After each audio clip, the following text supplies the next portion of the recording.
Good morning, I'm David Kraemer in East Austin. This is part of the Blackland community, and today we will be harvesting sweet potatoes which were planted last May, and they're now ready to harvest, and we'll show you how to dig and get your sweet potatoes ready for storage.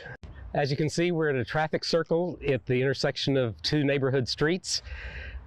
The city of Austin put this in for us. They're putting a few more in, and we have been gardening, and I have added tires trying to grow vegetables in little mini raised beds. To have a few inches of improved soil, I planted sweet potatoes, watered by hand through our droughty summer, and as you can see, they're mature, and the temperature is right. You want to harvest your potatoes before the temperature drops below 50, 55. Another thing, you see the flowers like little morning glories. Farmers' saying is when the sweet potatoes bloom, they're getting mature. So these have been blooming for several weeks now. And the proof is in the pudding, and here you see the tubers. You won't always see them, but when you see that, you know they're ready to harvest. You begin by cutting off this foliage, which is good for the compost.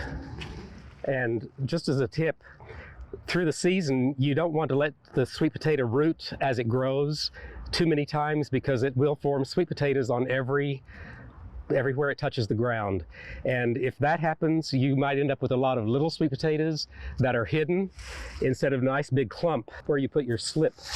Some people like to use forks. I like to use a spade, a foot to 16 inches, and start digging. Lift the whole thing up from underneath, because we're hoping there are more tubers. As you can see, even the improved soil here is still pretty heavy. With sweet potatoes, you don't want high fertility. Believe it or not, it does not give you good roots, good tubers. Go as deep as you can and lift up, because those tubers can go way, way down. There's a clump of sweet potatoes. A reward for many hours of lugging water, hand watering them during a droughty summer. They do require water, but they are a fairly drought-tolerant plant. It's best if you can keep the soil moisture from fluctuating very much. Don't keep them really wet and then get them really dry. Just keep it generally moist.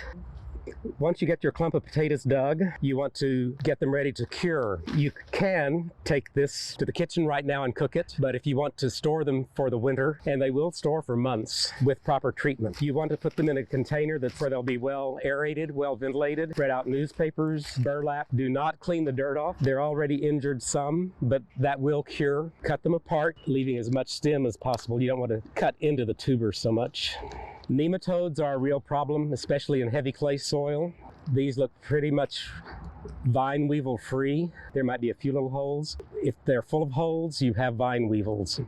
And it's a real problem here in Central Texas. You should not grow them in the same place year after year. That just encourages the vine weevils to build up. Things like this often are nematode problems. And if your tuber looks like this everywhere and didn't get nice and fat, and you just end up with stringy roots like this and that kind of growth on anything that tried to make a tuber, that's probably nematodes. These go into a airy, shady place where the raccoons can't get to them for 2 weeks. And it's best if you could drape a wet towel, get it moist once or twice a day. That will slow down the drying and they'll cure better. You don't want them sopping wet at any time. You just want to keep the humidity high around the tubers.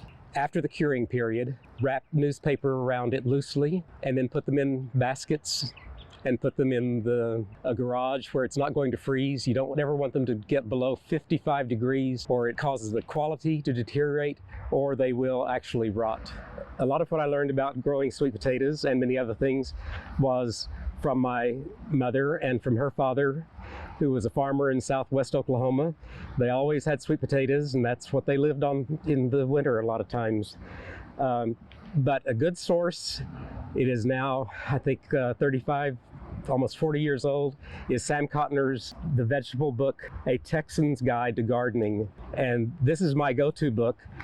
All of your major vegetable garden crops are covered in here at very great detail, great length, and a wonderful chapter on sweet potatoes, 5 or 6 pages, but also The Natural Gardener has little handouts. This isn't theirs, but they have handouts like this that give you a brief overview of growing sweet potatoes here.